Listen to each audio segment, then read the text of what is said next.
السلام علیکم ناظرین، آج میں آپ کو بتاؤں گی وہ 20 عادات جس سے ہمارے گھروں میں تنگی اور بیماری آتی ہے۔ تو چلیے ویڈیو شروع کرتے ہیں۔ اس سے پہلے آپ ہمارے یوٹیوب چینل کو سبسکرائب کریں اور ساتھ میں بیل آئیکن کو بھی دبائیں تاکہ ہر آنے والی ویڈیو آپ تک پہنچ سکے۔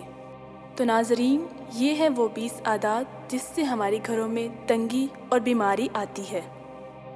مہمان کو حقارت سے دیکھنا، بغیر بسم اللہ کے کھانا کھانا، قرآن کو بے وضو ہاتھ لگانا، کھڑے ہو کر کھانا، جوتے پہن کر کھانا، کھانے کے برتن کو صاف نہ کرنا، ننگے سر کھانا، نماز قضا کرنا، مسجد میں دنیا کی باتیں کرنا، دروازے پر بیٹھنا، بزرگوں کے آگے چلنا، اولاد کو گالی دینا، نامحرم عورتوں کی طرف دیکھنا، صبح کے وقت سونا، جھوٹ بولنا، عصر کے بعد سونا، اہل و عیال سے لڑنا، بیت الخلاء میں تھوکنا، کھڑے ہو کر نہانا، نہانے کی جگہ پر پیشاب کرنا۔